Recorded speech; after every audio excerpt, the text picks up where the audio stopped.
Saya pernah mengalami sampai disekap 2 kali, Pak. Sampai disekap. Iya, Mas. Ini karena apa? Karena hutang. Iya, karena hutang. Oh gitu. Ketika itu saya yang pertama saya disekap di daerah Tambun, Bekasi. Dan ketika itu jangan ditanya perlakuan mereka kepada saya, ya mohon maaf ya, saya ya namanya pukulan, tendangan tuh saya dapatkan lah. Terus yang kedua? Yang kedua saya disekap itu, saya ketika itu diajak pergi untuk mencari sumber pemasukan untuk membayar utang saya itu. Saya diajak ke titik-titik yang dimana saya bisa membalikkan utang itu. Ketika dia lengah, langsung lari, saya buka pintu, langsung lari, saya berlawan arah. Maaf Pak, ini sampai disekap tuh utangnya berapa sih Bapak waktu itu? Waktu itu yang pertama itu 20 juta, Pak. 20 juta? Iya, 20 juta. Keren berapa miliar gitu, 20 juta sampai disekap seperti itu. Bicara Profesi. Jumpa lagi di Bicara Profesi. Saya kehadiran seorang tamu yang mungkin sudah tidak asing lagi di viewer kami karena sering mengisi sebagai narasumber. Beliau adalah ahli pertambangan, tepatnya tambang batuan ya. Beliau punya perusahaan namanya Konsultan Pertambangan, yaitu GMB. Kurang lebih seperti itu. Tapi apa yang diurusin nih setelah lebaran kayak gini gitu ya, ngurusin pertambangan kayak nggak oke nih. Tapi sebetulnya yang membuat saya mengundang beliau ini kisah hidupnya luar biasa. Bagaimana perjuangannya dulu sampai beliau boleh dibilang mempunyai konsep bagaimana supaya rezeki mengalir deras ke kita, menghilangkan penghalangnya. Apalagi nih di lebaran nih, habis lebaran itu kan udah habis-habisan kita ya, THR habis, gaji habis. Gimana rezeki harus diambil lagi? Apa yang harus saya lakukan sehingga rezeki datang deras? Kita bongkar nih sejarah atau kisah hidupnya Pak Wisnu Salman, sekaligus bagaimana sih konsep beliau tentang rezeki. Assalamualaikum Pak Wisnu. Waalaikumsalam warahmatullahi wabarakatuh, Pak. Luar biasa Pak ya. Udah hadir lagi di sini. Tapi kita topiknya lain Pak. Seperti sampaikan tadi ya. Saya sudah mendengar kisahnya itu luar biasa. Tapi saya akan mulai dari seperti ini Pak. Sebetulnya sebelum Pak Wisnu dikenal sebagai seorang konsultan pertambangan, dulu itu kuliahnya di mana dan karirnya seperti apa Pak? Boleh diceritakan? Ya, saya dulu waktu masih sekolah dasar, SMP, SMA itu memang tipikal anak yang selalu rajin ya, dan menurut orang tua, dan selalu juara Pak waktu di sekolahnya tuh. Ya juara 2, 3 itu langganan lah di SMP, SD gitu ya. SMA juga pernah, tapi SMA cukup besar. Karena pola kerja saya itu going to extra mile, jadi memberikan lebih dari yang diminta. Ketika guru saya atau orang tua saya memberikan suatu tugas gitu ya, saya memberikan lebih dari yang diminta. Berikan satu tugas, diberi satu tugas, saya berikan 2 tugas, 3 tugas. Itu karakter saya sampai hari ini gitu. Dan saya dengan izin Allah, saya bisa mulus lah studinya. Saya terima di Scouting Akuntansi Negara, pajak. Tapi saya tidak menyelesaikan, saya hanya 1 tahun. Kemudian saya kuliah lagi di Muhammadiyah Jakarta, teknik kimia, setahun. Kemudian saya di ITB, dari pertambangan, sampai lulus. Kemudian studi di S2 teknik lingkungan, di ITB juga. Dan saya juga profesi insinyur, sampai sertifikasi ASEAN Engineer, dan insinyur profesional Madya. Dan tentunya bekal pendidikan ini menjadi dasar buat seseorang untuk bisa naik kelas ya, karena banyak orang-orang tidak punya itu jalan keluar untuk masalah kehidupannya itu dengan menyekolahkan anaknya dengan tinggi, karena itu bisa menjadi sebab dia jalan keluar dari masalah-masalah kemiskinan. Gitu. Jadi itu boleh dibilang murid berprestasi. Iya, gitu karakter ya. itu dari dulu. Dan aktif berorganisasi juga Pak dulu Pak? Aktif ya, salah satunya gitu ya. Oke, setelah lulus S1 berarti dari ITB ya Pak ya? Yang kimianya lulus nggak? Nggak lulus. Oh enggak, berarti STAN nggak lanjut. Teknik kimia akhirnya di pertambangan nih kayaknya. Mungkin passionnya di sana kali ya? Iya, pertambangan. Setelah dari pertambangan kerja dong di perusahaan tambang besar gitu? Enggak langsung. Nggak langsung? Kemana tuh? Di Dompet Duafa. Loh kok ke sana? Harusnya orang IAIN ke sana atau sekarang apa? UIN gitu ya. Jadi kenapa prinsip saya rezeki yang di depan mata kita itu harus kita ambil. Tidak harus rezeki itu yang ideal. Waktu itu seorang anak pertambangan apalagi ITB tentunya berharap bisa masuk Freeport atau KPC atau yang lainnya, tapi nyatanya waktu itu saya tidak pernah berhasil masuk waktu itu. Oh, memang ngelamar ikut testing gitu ya. Oh, oke. Mungkin usahanya ketat waktu itu ya. Sehingga depan mata saya itu ada dompet duafa. Saya ambil karena saya harus menghidupi keluarga saya dan saya juga harus menjadi kebanggaan untuk orang tua saya. Tapi karakter saya untuk memberikan suatu kontribusi yang besar pada instansi yang kita bekerja, maka itu menjadi nilai plus di sana. Saya 3,5 tahun langsung menjadi direktur di. Oh gitu. Awalnya Duafa. masuk sebagai apa? Maaf. Kepala bagian umum. Oh, kepala bagian umum dulu, baru nanti 3,5 tahun udah jadi direktur. Ya, oh direktur gitu. pelayanan masyarakat. Ya. Oke. Dan saya hanya 10 tahun di sana. Kemudian saya baru bisnis transportasi 2 tahun. Kemudian baru terjun ke pertambangan. Oke, kita bongkar dikit nih Pak. Di Dompet Duafa kan sebenarnya melayani umat ya. Boleh dibilang gitu dong gitu ya. Melayani yang membutuhkan. Karena tadi direktur pelayanan masyarakat gitu Pak ya. Berarti banyak bersentuhan dengan orang-orang yang membutuhkan gitu. Betul nggak Pak? Betul. Terus Pak Wisnu pindah. Bisnis ya? Bisnis. Sendiri berarti wirausaha. Sendiri, Transportasi. Tepatnya apa Pak? Transportasi apa? Untuk menyewakan kendaraan untuk perusahaan-perusahaan untuk operasional bulanan ya. Oh gitu. Ada beberapa bank atau maskapai penerbangan yang memakai jasa saya ya. Mereka kan tentunya perusahaan swasta yang tidak mungkin membeli aset kendaraan, mereka lebih suka menyewa. Oh gitu. Karena akan berat kalau misalkan mereka harus mengeluarkan uang untuk membeli kendaraan. Gitu. Oke. Nah, itu kesempatan peluang yang saya gunakan untuk saya bisnis kendaraan waktu itu. Kenapa langsung ke transportasi? Padahal backgroundnya kimia oke, nggak lanjut. Keuangan oke. Kenapa nggak jadi konsultan keuangan walaupun istilahnya sebentar. Pertambangan kenapa nggak kepikiran di area pertambangan entah apapun ya Pak ya gitu ya. Tapi kok transportasi Pak? Tiba-tiba ke transportasi itu ada apa nih? Karena awalnya ada permintaan dari suatu perusahaan untuk saya menyediakan mobil untuk operasional. Oh peluang dari demand dulu. Saya pikir kenapa nggak saya lanjutkan dengan yang lainnya gitu. Dan waktu itu di awal menghasilkan tuh ya? Ya menghasilkan waktu itu. Oh oke nih pengusaha banget ya. Pokoknya skillnya apapun nggak peduli ya. Yang penting ada demand ya. Memang harus seperti itu pengusaha gitu ya. Tapi kok saya nggak dengar perusahaan transportasinya malah sebagai ahli tambang sekarang apa yang terjadi Pak dengan perusahaannya? Ya nama perusahaannya Armada Aman. Aman. Jadi perusahaan itu sudah nggak ada sekarang. Sudah nggak ada. Sudah 2 tahun hanya umurnya dan itu memang kami jatuh di situ. Ya karena banyak penipuan, penggelapan dan juga salah manajemen juga. Ya akhirnya kami memutuskan berhenti di situ. Ya itu jadi demand juga bagus tapi kita harus memastikan manajemennya dengan baik dan satu hal yang menurut saya salah itu adalah saya karena terlalu ofensif untuk bisnisnya itu saya akhirnya kredit ke banyak leasing untuk beli mobil. Oh gitu. Itu kan riba leasing ya. Pak? Iya leasing. Dan tahu bahwa itu riba sebenarnya tahu ya? Tahu, tapi karena berpikir bahwa akan segera lunas ya saya pikir saya coba itu. Tapi ya itulah akhirnya. Jadi harusnya jangan pernah bermudah-mudah untuk bersentuhan dengan riba. Harus kita hindari. Walaupun 10 tahun melayani umat ya. Dompet Duafa kurang gimana keimanannya dan keislamannya gitu. Tapi karena potensinya besar tergiur sama materi. Dan kayaknya sebentar doang boleh dong gitu. Itu pun gak boleh sebetulnya Pak. Gak boleh Pak. Ya, jangan gitu. Jangan coba-coba nih ya. Oke, akhirnya diuji. Pak boleh tahu nggak seterpuruk apa sih waktu itu di perusahaan transportasi yang Pak Wisnu alami nih? Ya.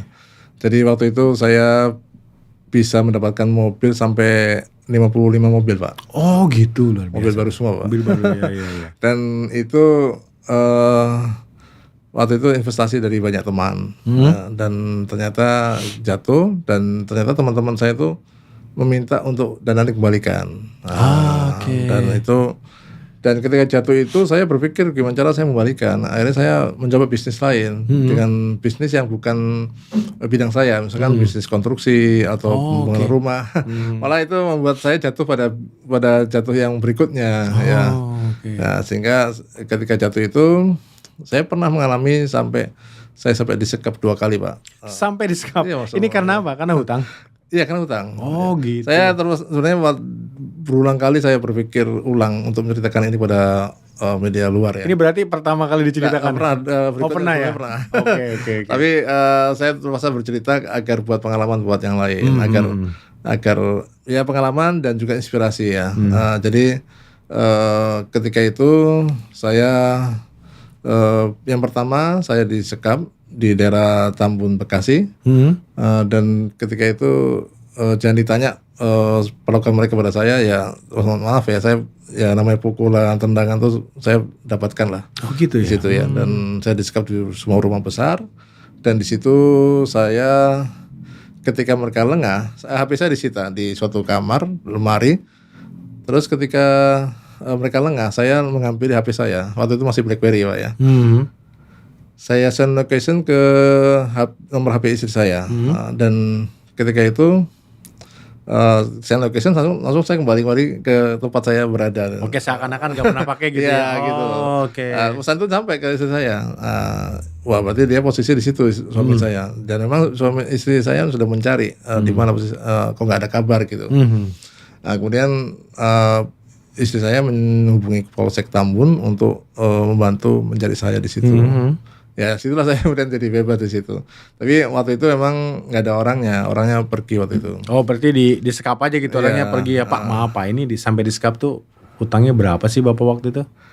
Waktu itu yang pertama itu 20 juta Pak. 20 juta? Ya, 20 juta. Keren berapa miliar gitu, 20 juta sampai disekap seperti itu? Ya, kita lihat Pak, banyak orang-orang yang kasus masalah cuma 1 juta, 2 juta, ratusan ribu, bahkan sampai membunuh ya. Atau sampai depresi bunuh diri, berarti setertekan itu gitu ya orang itu cuma ya. Berapa sih? Ya, kadang-kadang cuma 2 juta, 3 juta orang depresi, bunuh diri. Sekarang kan sudah tidak ada harapan lagi untuk hidup, ya. Tidak ada jalan keluar, sehingga mereka menganggap bahwa hidup sudah berakhir. Itu yang harusnya mereka rubah mindset itu gitu ya. Oke, ditolong polisi itu, disekap pertama itu. Terus yang kedua? Yang kedua saya disekap itu, saya ketika itu diajak pergi untuk mencari sumber pemasukan untuk membayar utang saya itu. Saya diajak ke titik-titik yang dimana saya bisa membalikkan utang itu.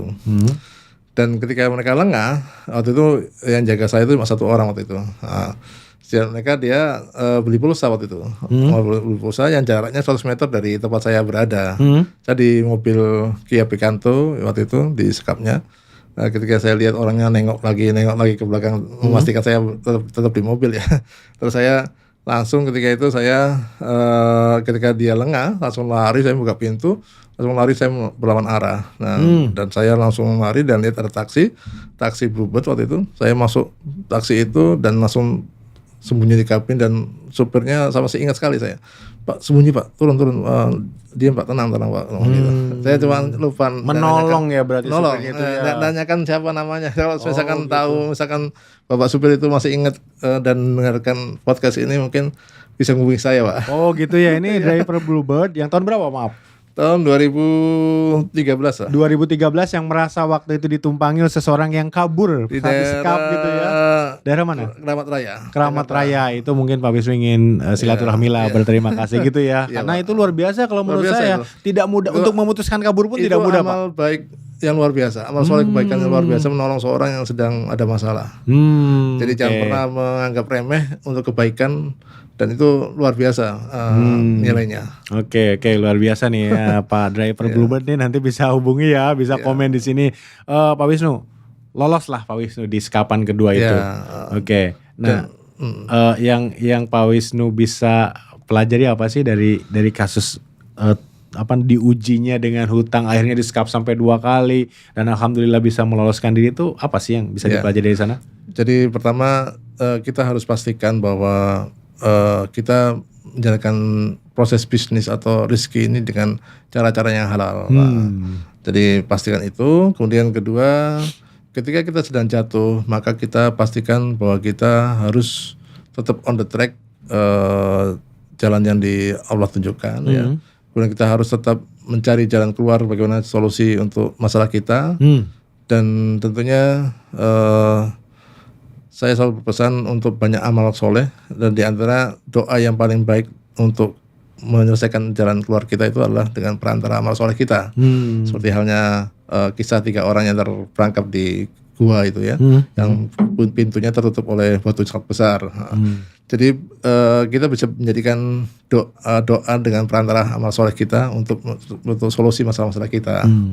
Ya, kemudian juga kita harus ingat bahwa kita punya anak dan istri yang harus kita support ya, dan mereka sangat bergantung pada kita. Jadi biasakanlah kita bersemangat untuk merubah. Mungkin banyak anak-anak kita yang berulang kali meminta, Pak, minta belikan ini Pak, aku pengen beli tas seperti itu Pak, pengen beli makanan yang enak sih itu, atau Pak pengen iklan di TV Pak, pengen beli itu, boleh nggak Pak? Boleh nggak saya beli kalkulator yang bagus Pak, misalkan gitu ya. Saya pernah ingin beli kalkulator yang ada sinusnya waktu itu ke orang tua saya, tapi orang tua nggak ada uang, nggak belikan saya. Semangat untuk merubah kata-kata nanti ya, jauhkan bapak ya, atau kita tunggu ya abi bapak sedang kerja dulu, atau sabar dulu ya dek. Itu merubah kata-kata itu menjadi kata-kata yuk kita berangkat yuk kita pergi yuk membelikan apa yang kalian inginkan, atau kita pergi yuk sama-sama untuk mencari barang yang kamu inginkan. Itu yang semangat itu yang harus kita tunjukkan pada harus kita rubah gitu loh. Sehingga kita berangkat pagi sampai malam itu semangat itu memberikan sesuatu untuk anak-anak kita. Oh gitu. Nah, jadi ketika kita gagal 1 hari, 2 hari, 3 hari, percayalah bahwa pada hari yang kesekian kita akan berhasil. Oh oke. Gitu. Jadi sekaligus mengafirmasi ke diri sendiri ya. Iya. Walaupun uangnya belum ada, tapi afirmasikan itu yang betul. bagus ya gitu ya. Oh gitu. Itu jadi semangat Pak Wisnu. Luar biasa. Sampai terharu nih baca. Oke. Ya, jadi kita harus yakin bahwa kesuksesan itu tidak akan ada dari 1 kali 2 kali usaha, harus berulang kali, dan mungkin kesuksesan itu akan ada pada perjalanan kita yang kesekian kalinya, atau 100 kalinya, atau pertemuan berpuluh-puluh kali baru akan berhasil.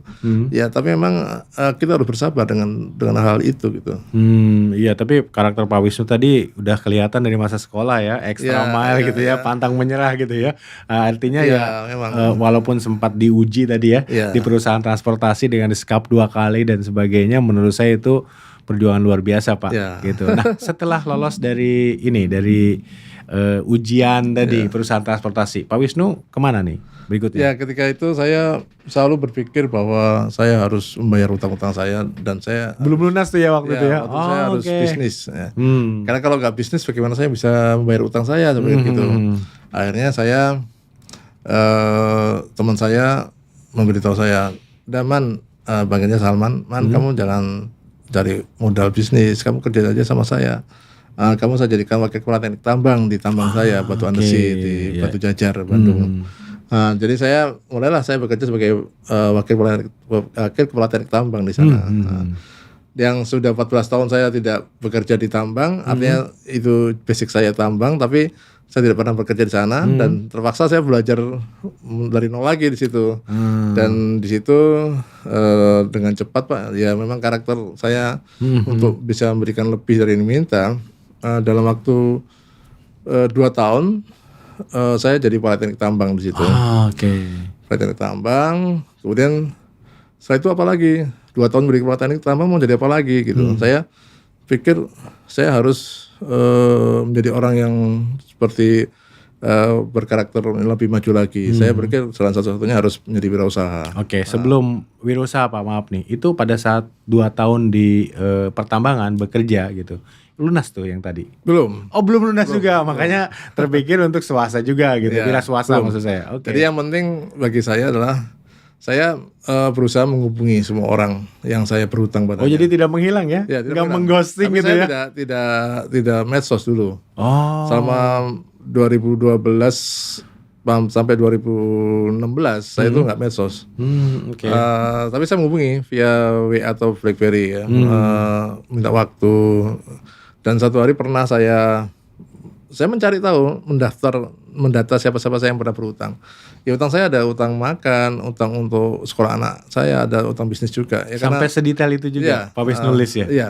Dan saya beranggapan bahwa pintu rezeki itu adalah kita harus menyelesaikan masalah-masalah kewajiban kita pada orang lain. Itu menjadi rezeki yang mungkin orang berpikir bahwa itu bukan pintu rezeki. Dan mungkin orang secara otomatis berpikir bahwa kalau uang semakin banyak keluar dari dompet kita untuk bayar utang-utang itu, makin habis uang kita. Tapi justru sesungguhnya ada keberkahan dari utang yang kita bayarkan. Jadi sebenarnya nggak berkurang, tapi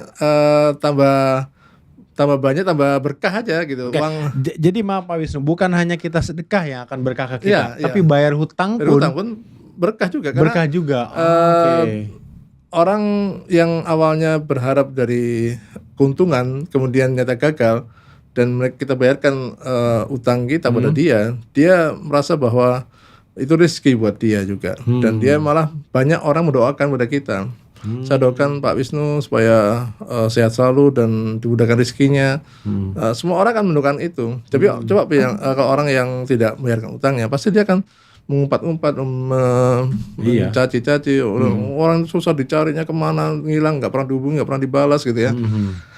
Dan tentunya ketika kita membayar utang itu justru dia akan mendoakan kita. Pernah satu saat saya mencari-cari orang yang saya berhutang padanya, dicari-cari nggak hubungi, WA saya nggak pernah dibalas, ternyata dia sudah meninggal dunia. Sudah meninggal. Dan saya kontak beliau, yang jawab ternyata istrinya.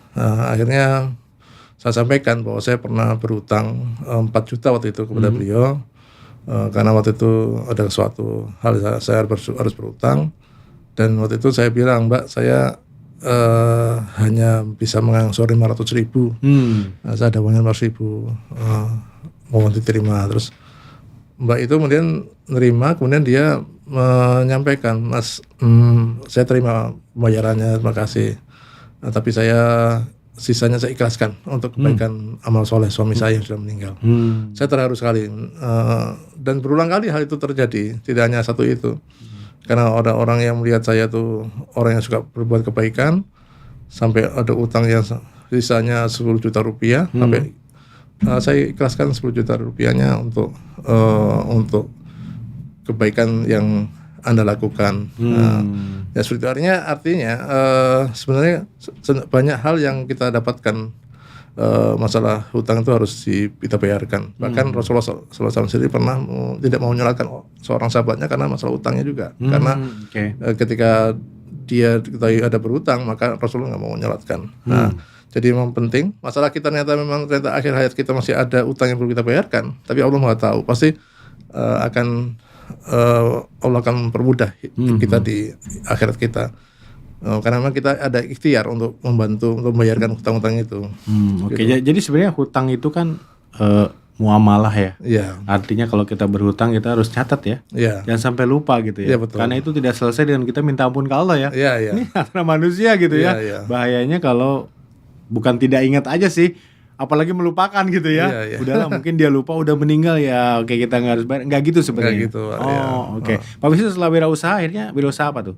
Sekarang saya basicnya ilmu pertambangan. Waktu itu pada saat setelah kerja di pertambangan langsung ya? Iya, Oke. pertambangan. Ya. Dan ketika itu saya memutuskan untuk wirausaha konsultan pertambangan karena memang banyak perusahaan-perusahaan yang meminta bantuan untuk membuatkan dokumen gitu. Oke. Jadi selain demand mungkin ya membantu juga ya? Ya membantu. Ya. Jadi saya berpikir wah ini kesempatan karena bisnis konsultan itu bisnis yang tidak perlu modal besar. Ya. Jadi saya bisa jadikan alat untuk bangkit lagi karena modalnya tidak ada. Karena modalnya hanya kemampuan untuk membuat dokumen ya. Iya. Nggak perlu modal besar. Ya. Nah, titik baliknya sendiri kapan sebenarnya Pak Wisnu? Pada saat Pak Wisnu, ternyata rezeki saya tertutup karena ini, akhirnya setelah ini boom gitu mulai bangkit, itu pada saat apa sih? Ya ketika kita sudah menyadari bahwa itu jalan hidup yang salah ya, kita harus istighfar Allah dan kemudian kita mencoba membuktikan bahwa kita tidak pernah mengulangi lagi perbuatannya itu. Kemudian kita juga berusaha untuk mencari pintu rezeki yang benar ya, karena kita harus pastikan harus bergerak terus mencari pintu rezeki. Jangan pernah mengira bahwa pintu rezeki yang sedang kita lakukan pada hari itu sudah benar.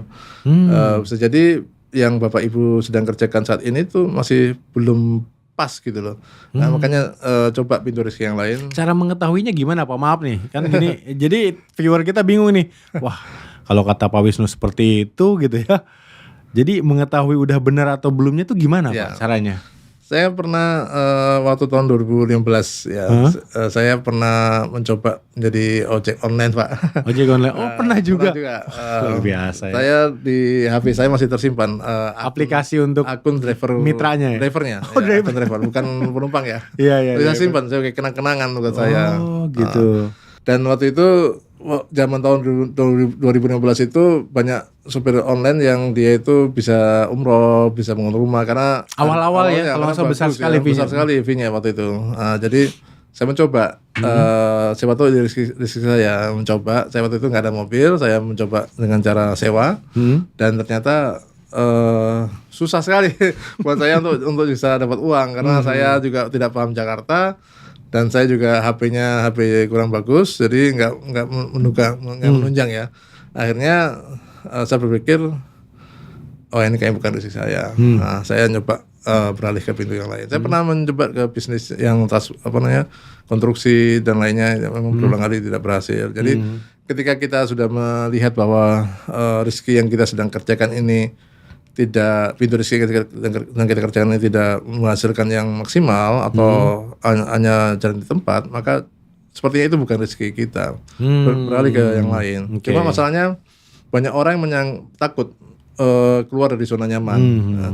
Karena dia takut nanti malah jadi nggak menentu. Maka saran saya coba main dua kaki. Jadi misalkan Bapak Ibu sudah bekerja, tapi mencoba untuk usaha yang lain gitu. Nah, ketika sudah nyaman di tempat barunya itu dan kerja bisnis yang barunya itu memang menjanjikan, maka bisa diangkat kakinya dari satu yang lama itu. Jadi harus coba terus untuk sampai akhir hidup kita, mencoba selalu di tempat-tempat yang baru, yang tapi harus pastikan tempat yang baru itu aman ya, tidak sampai berisiko.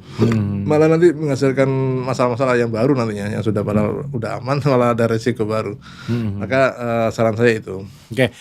Pak Wisnu sampaikan tadi ya, untuk yang bekerja, untuk berwirausaha dua kaki gitu. Tapi kalau kita udah masuk ke satu usaha seperti Pak Wisnu di konstruksi misalkan gitu ya, itu kan sudah masuk full ya, dua kaki di sana. Nah, indikatornya apa Pak bagi seseorang yang ini kayaknya bukan buat saya? Apakah penghasilannya atau waktunya nih? Ada durasi nggak kan gini? Yang namanya baru sabar aja kali gitu kan. Tunggu berapa tahun, atau apa sih indikator yang bisa membuat orang tuh yang pengalaman Pak Wisnu aja bisa jadi berbeda untuk yang lain ya. Ini bukan saya nih. Ya dari sisi pemasukan ya, pendapatannya ada nggak buat kita? Malah kita jadi makin banyak pengeluaran, itu berarti pertanda bahwa bukan rezeki kita. Malah kita tambah sakit misalkan karena lebih payah, lebih kita nggak enjoy di situ. Nah, itu pertanda bahwa bukan di situ bidang kita. Gitu. Jadi kalau dengan kapasitas kita, kapabilitas kita, kemampuan kita, extra effort kita masih belum menghasilkan, berarti itu saatnya ya untuk pindah ke bisnis lain atau apapun gitu ya Pak Wisnu. Tapi kalau berwirausaha yang malas-malesan dan sebagainya bukan karena nggak cocoknya karena orangnya perbaiki mungkin gitu ya Pak Wisnu ya. Oke, luar biasa sekali. Dan sampai sekarang GMB ini udah berapa lama? Berarti sudah 8 tahun Pak. 8 tahun. Ada berapa orang total karyawan? Total karyawan saat ini 25 orang. 25 dan sudah membantu ratusan perusahaan berarti? Iya, sudah ratusan perusahaan dari 8 tahun itu ya. Dan mayoritas klien saya itu tambang-tambang batuan. Nah, ini bagi teman-teman yang ya kita bicara rezeki ya. Di sini banyak topik mengenai rezeki, pengembangan diri, motivasi untuk meningkatkan karir, dan juga bagaimana untuk lebih baik hidup, termasuk aspek religius juga salah satunya ya. Mungkin kita bisa belajar dari yang Pak Wisnu sampaikan tadi, pengalaman hidup beliau. Tapi saya ingin mensummary-kan Pak, supaya audiens kita firm nih. Sebetulnya apa sih Pak penghalang rezeki kita yang Pak Wisnu tadi sudah sempat sampaikan beberapa hal ya di depan. Apa saja sih? Ada berapa hal yang menurut Pak Wisnu, hati-hati loh, jangan lakukan ini karena ini bisa menghambat, atau lakukan ini karena ini mempercepat rezeki. Dari pengalaman Pak Wisnu selama ini, pembelajarannya sampai sekarang menurut saya ini sukses ya. Ahli pertambangan tapi saat ini berbagi terkait dengan rezeki. Ada apa aja Pak? Jadi tadi saya sudah sampaikan masalah hutang ya, itu harus ditunaikan. Kemudian kedua, kita pastikan jangan ada kezaliman dari diri kita yang keluar dari lisan kita, dari tindakan-tindakan kita. Ya perkara sepele ya, misalkan kita parkir sembarangan tempat ya, di marka jalan, menghalangi orang yang harusnya bisa 2 arus kemudian jadi 1 arus gitu ya.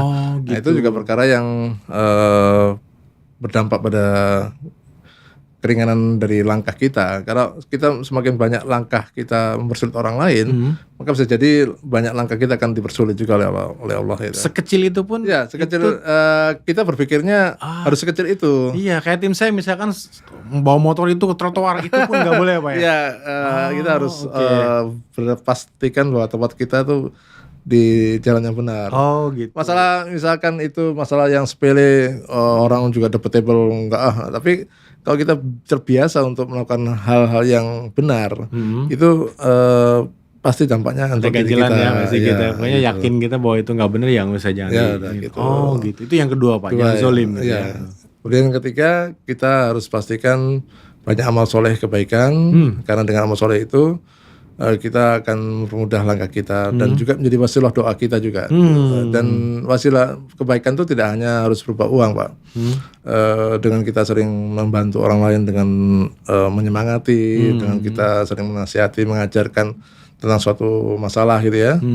Termasuk dengan hal ini saya podcast pun juga memberikan ilmu ya. Itu juga satu hal yang menjadi poin juga untuk kita membuka pintu rezeki kita dan itu. Dan kalau misalkan kita menganggap sepele masalah itu, maka itu juga menjadi sebab kita tidak terbuka pintu rezeki kita, ya. Karena ada sebab yang harus kita buka dengan amal kebaikan kita itu. Itu yang ketiga. Yang keempat? Oke, yang keempat kita harus pastikan bahwa kita melaksanakan semua kewajiban yang Allah lakukan ya, perintahkan ya. Misalkan kita dilarang bermaksiat, kita harus pastikan bahwa kita banyak sholat sunnah, puasa sunnah, itu suatu banyak hal yang harus kita lakukan sebisa mungkin kita. Sebisa mungkin. Karena dengan kita bersemangat untuk itu juga menjadi sebab bahwa kita akan dipermudah jalannya oleh Allah Taala, gitu ya. Kemudian kita juga harus harus selalu memberikan anak-anak kita dalam hal masalah ini Pak ya, masalah sekolah misalkan Pak ya, kita harus memberikan yang terbaik buat anak-anak kita. Itu hak mereka ya? Hak mereka. Jadi misalkan kita ada rezeki besar, tapi kita tidak mau menyekolahkan yang sekolah yang terbaik Pak ya. Misalkan sekolahnya sekolah biasa saja gitu, atau kita tidak memberikan penunjang terbaik untuk anak kita. Padahal itu suatu hak anak kita gitu ya. Maka yang harus dipikirkan adalah memberikan hak yang mereka butuhkan, dan jangan berpikir bahwa harta kita akan makin sedikit dengan kita penuhkan hak itu gitu. Itu yang mungkin harus dipikirkan oleh orang-orang lain. Selain membekali mereka untuk masa depannya, juga sebenarnya itu tidak mengurangi harta kita ya, menambah juga gitu ya. Gitu, kayak sama dengan memenuhi hak orang lain ya, hak karyawan gitu ya, hak istri, hak tetangga segala macam gitu. Itu termasuk ya yang harus kita lakukan. Oke, luar biasa Pak Wisnu. Pak Wisnu anaknya ada berapa sekarang? 11 ya. Masih nambah? Memaksimalkan yang ada. Kelihatannya mereka kalau di sosmednya itu luar biasa. Ini gimana sih? Bukan gimana cara membuat anak pinter ya, itu anugerah juga ya. Tapi gimana mengkondisikan supaya anak-anak itu berprestasi. Nah itu penting tuh. Bukan pinter mungkin ya ada effort orangnya, ada anugerah Allah dan sebagai kecerdasan. Tapi bagaimana mengkondisikan supaya anak tuh berprestasi, kayaknya tidak harus ditambang ya, di mana-mana gitu. Gimana sih Pak Wisnu? Saya sendiri orang yang mengharapkan anak saya itu bisa masuk di dunia teknik ya, pertama ITB misalkan Tapi saya tipikal orang yang bukan menuntut harus seperti itu. Tapi saya minta pada anak saya itu memberikan yang terbaik pada orang tuanya gitu ya. Jadi mereka adalah sosok-sosok yang harus kita pacu untuk mereka mengeluarkan yang terbaik pada dirinya untuk orang tuanya. Dan saran saya sebagai orang tua, jangan pernah percaya ketika anaknya sudah mengatakan belajar ya. Harus dicek ya. Jadi misalkan mereka belajar gitu ya, kita harus pastikan. Kebetulan saya kan mengajar Pak ya, pengajar juga. Jadi saya bisa ngecek. Kamu kerjakan 10 soal. Jadi tahu caranya bagaimana, penyelesaiannya bagaimana. Kalau misalkan ada orang tua yang tidak bisa mengerjakan soal-soal matematika, fisika, kimia atau yang lainnya, itu bisa minta bantuan guru pengajar untuk mengajarkan materi-materi itu. Dan kita pastikan bahwa anak-anak mengerjakan tugas yang sesuai dengan yang diminta oleh kita atau gurunya. Jadi kita cek, jangan kemudian sebagai orang tua kita melihat anak kita belajar selesai udah diam nggak pernah ngecek lagi. Kita harus cek, kamu ngerjain soal apa hari ini dan sudah selesai, mana soalnya, buktinya mana, harus gitu. Dan kita harus kejar anak-anak itu mengeluarkan yang terbaik pada dirinya. Itu yang harus kita pastikan. Jangan sampai anak itu merasa aman, nyaman, dan tidak pernah berpikir bahwa orang tuanya nggak pernah ngecek gitu ya. Nah, dan ketika misalkan sudah mengeluarkan yang terbaiknya dan ternyata tidak berhasil pada titik yang kita inginkan, misalkan ada anak saya yang sukanya di jurnalistik, ada yang di fakultas hukum, ada yang di dunia bukan pertambangan, nggak masalah. Yang penting saya minta mereka memberikan yang terbaik pada yang mereka bisa pada bidang yang mereka inginkan gitu. Dan alhamdulillah di anak-anak saya itu memberikan yang terbaik sih. Saya tidak menghukum pada mereka dan saya juga tidak memastikan bahwa mereka tuh benar atau salah, tapi penting mereka mengeluarkan ilmu terbaiknya. Bahkan ada satu anak saya yang sekolah di sekolah keagamaan, tidak masalah bagi saya. Tapi dia harus menjadi orang yang luar biasa di situ. Terbaik di bidangnya. Gitu. Oke, luar biasa. Pak Wisnu, anak saya kan 3 nih. Iya. Untuk mengontrol, memastikan ada mekanisme evaluasi untuk belajar mereka itu kan tidak mudah nih. Ya. Pak Wisnu 11 gimana caranya Pak?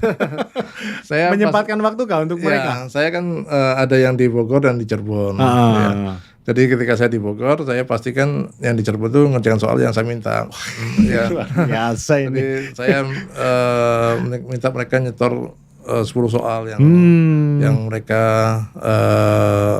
setorkan pada saya cek benar nggak soalnya.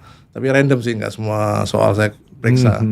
Terus saya juga minta mereka nyetor ngaji ya, ngaji juga mereka harus store gitu ya. Dan store ke Pak Wisnu atau ke ustadznya? Ke saya. Dan voice note ya. Dan voice note, kemudian surat berapa saya cek bacaannya. Nah itu saya pastikan ketika saya tidak berada di situ. Oke. Saya nggak mau percaya Pak sudah belajar, sudah ngaji, enggak. Saya minta mereka store. Dan itu bagi saya enggak masalah mereka seperti apa kerjaannya. Tapi yang penting bagi saya mereka menunjukkan bahwa mereka sudah mengerjakan apa yang ditugaskan oleh saya. Dan mereka tahu bahwa bapaknya ini adalah sosok yang penuh tuntutan untuk mereka berprestasi. Tapi bukan seorang penghukum ketika anaknya gagal. Jadi nggak usah khawatir akan dihukum. Tapi mereka harus tahu bahwa mereka dituntut untuk berhasil. Maka saya juga pribadi juga harus memberikan contoh Pak. Saya di usia yang sudah seperti ini, saya selalu masih haus ilmu, haus pencapaian. Dan harapan saya Pak, agar anak-anak saya itu mencontoh gitu ya. Saya masih sempat kuliah S2 di lingkungan ITB. Saya menunjukkan bahwa saya maunya ITB, bukan perguruan tinggi yang lain. Agar anak-anak itu tahu bahwa bapaknya selalu berusaha untuk mencari yang terbaik ya. Berarti bapak saya itu memang tunjukkan untuk dirinya juga seperti itu. Berarti saya juga harus seperti itu. Nah, tentunya itu contoh perintah yang juga jadi contoh buat menjadikan contoh dari diri kita bahwa kamu harus seperti Abi, seperti bapak gitu. Nah, jadi itu membuat mereka menjadi bersemangat Pak. Jadi mencontoh dari sosok yang perlu dicontoh. Nah, itu yang harus kita sebagai orang tua harus memberikan contoh buat anak kita agar mereka jadi teladan buat anak-anaknya gitu Pak. Dan harus sejak kecil Pak ya. Iya. Ini jangan-jangan gini, viewer kita ada yang mulai anaknya SMA baru digituin kan nggak mau kali Pak ya. Harus memang dibiasakan dari kecil ya Pak ya. Dan konsisten kita ya. Selain memberikan contoh tadi. Iya. Oke, luar biasa sekali nih Pak Wisnu. Pak Wisnu ada yang disampaikan nggak ke teman-teman viewer kita yang masih terjebak hutang satu misalkan, atau kerjaan bisnisnya gini-gini aja gitu ya. kapan gitu ya. Kalau dengerin podcast ini ya gimana ya, kan ini saya udah dikejar debt collector, bisnisnya terus harus ngapain nih, bisnis saya udah saya lakoni gini-gini aja, pekerjaan ya saya nggak naik gaji, nggak naik pangkat dan sebagainya, bahkan mungkin ada yang gaji di bawah UMR dan lain-lain. Atau mama nih misalkan ya suami saya kok gini-gini aja, kan tidak sedikit Pak, apalagi korban PHK kan lumayan banyak sekarang gitu ya, di pabrik-pabrik dan sebagainya. Apa sih yang bisa memotivasi mereka dari pengalaman Pak Wisnu ini selain di podcast ini yang ingin Pak Wisnu sampaikan ke teman-teman kita nih? Jadi banyak orang yang merasa bahwa dirinya tidak beranjak naik karirnya atau bisnisnya ya, maka kita harus berpikir evaluasi ya. Jadi kita harus evaluasi dan kita harus mencoba untuk berpikir di tempat-tempat yang lain. Dan ketika kita sudah menemukan titik itu, coba kita berlari kencang di titik yang baru itu. Kemudian kita harus memastikan bahwa kita untuk selalu memperbaiki circle kita, lingkaran kita. Oh, lingkarannya. Ya, jadi jangan cukupkan circle-nya itu teman SD, SMP, SMA atau teman kuliah ya. Mencoba dengan orang-orang baru yang sekiranya bisa menunjang untuk potensi usaha kita. Ya misalkan kalau saya saya pribadi, saya merasa perlu untuk aktif di Kadin dan saya harus jadi pengurus di situ. Karena dengan saya di Kadin, maka saya banyak orang-orang yang generasi pewaris di situ, yang orangnya sudah kaya dari sejak kakek neneknya. Termasuk ketumnya sekarang ya. Iya. Jadi mereka harus kita kenal ya, karena kita harus berkolaborasi dengan orang-orang seperti itu ya. Dan kita juga harus selalu berusaha untuk memperluas jaringan dengan ya banyak-banyak mungkin sebagus arahan saya mungkin harus ke asosiasi yang sesuai dengan bidang kita. Dengan asosiasi itu maka bisa memperluas kemungkinan kita mendapatkan market ya. Dan juga jaringan-jaringan pekerjaan juga ya. Jadi harus terus bergerak ya, jangan hanya merasa cukup dengan apa yang ada pada saat ini. Ya, itu yang harus dipikirkan oleh teman-teman saat ini ya. Oke. Jadi gini Pak, di kamus Pak Wisnu itu nggak ada istilah gini, ya mungkin rezeki saya cuma segini, ya mungkin saya ditakdirkan jadi ojek online, nggak ada itu. Nggak ada ya.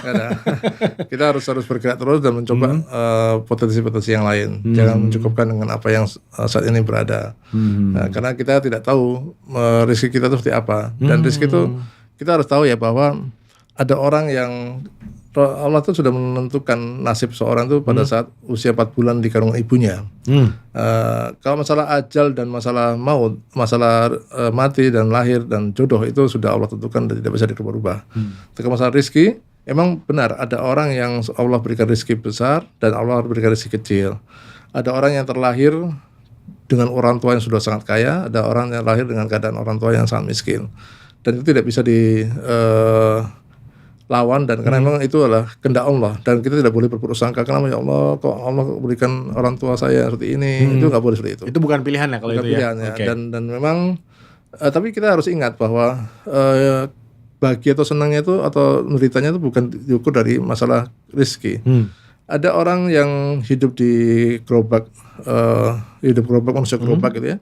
Orang berpikir bahwa dia itu orang yang susah, tapi padahal dia itu sangat bahagia dengan kondisi seperti itu. Ada orang yang manusia badut ya, mereka mungkin orang berpikir kasihan orang itu ya, tapi mereka senang dengan keadaan seperti itu, bahagia gitu ya.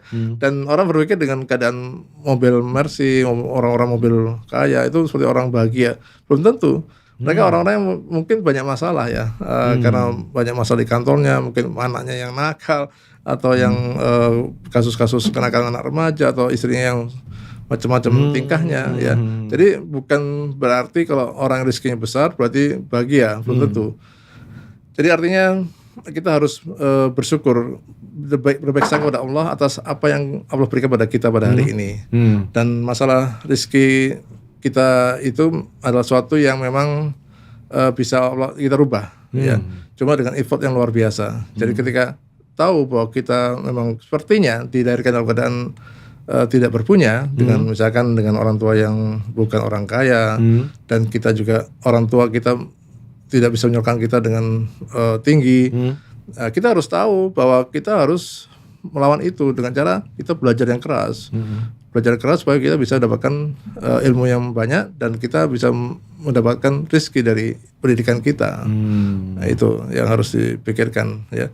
Seperti halnya misalkan fakta bahwa ada anak yang mendengarkan penjelasan gurunya langsung terima, ada juga anak yang harus 4 kali 5 kali baca baru ngerti. Nah, apakah kemudian anak yang 4 kali 5 kali baca itu tidak berhak untuk masuk perguruan tinggi top, UI, ITB atau UGM misalkan?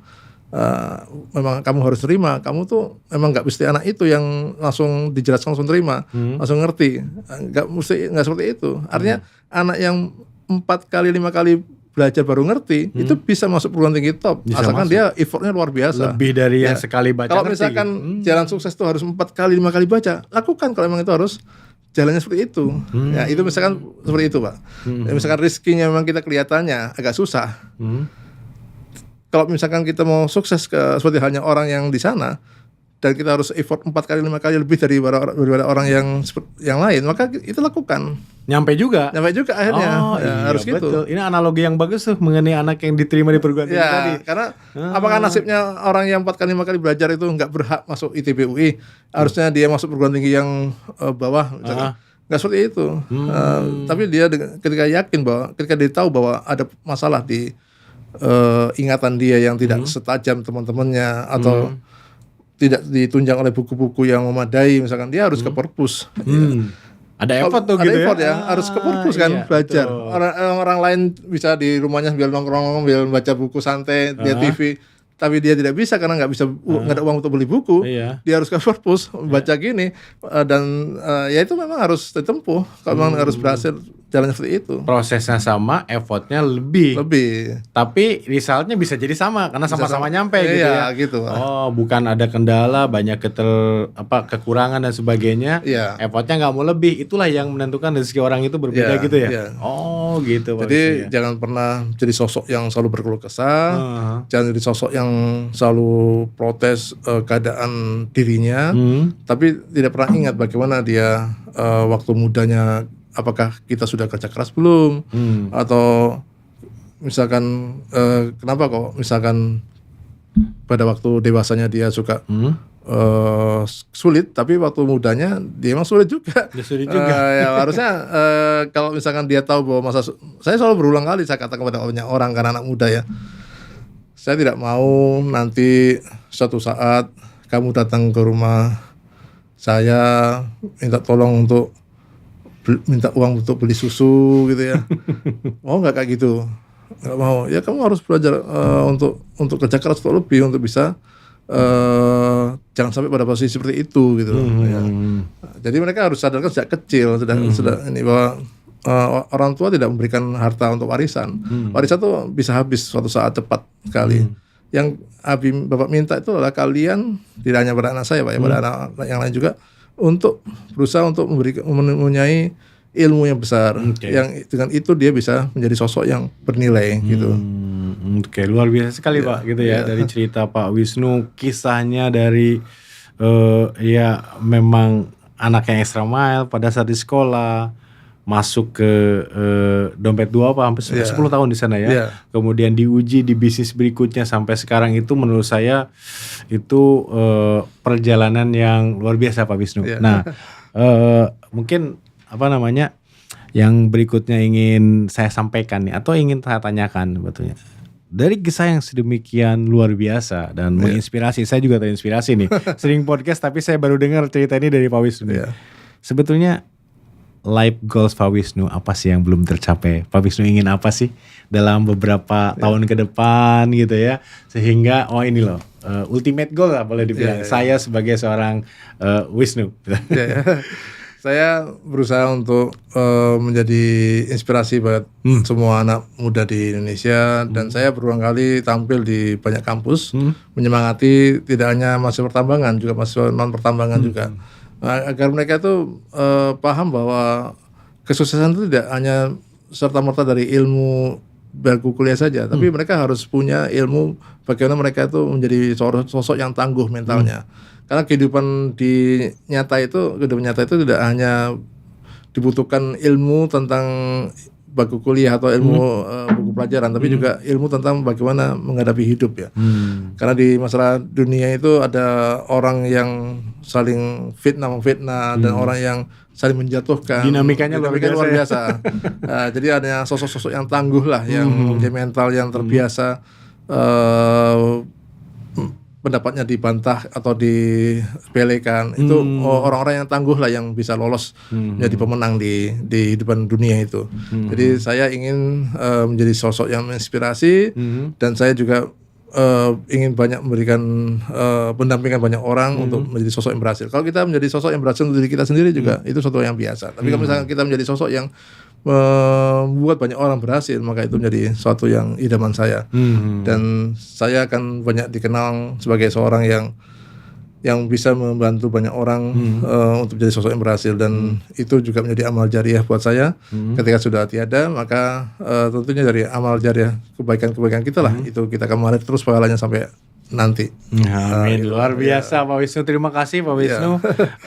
Ini inspiring banget, motivating banget untuk tidak hanya anak muda, saya pikir tadi, karena kalau kita berusaha tidak memandang usia ya, mungkin usia udah 40-50 tahun pun ya rezekinya di sana gitu ya. Bisa jadi tetap usaha sampai akhir hayat kita. Betul. Siapa tahu yang sekarang kita dapatkan belum maksimal yang sudah ditakdirkan Allah gitu ya. Oke Pak Wisnu, terima kasih banyak. Sampai ketemu di podcast selanjutnya. Amin.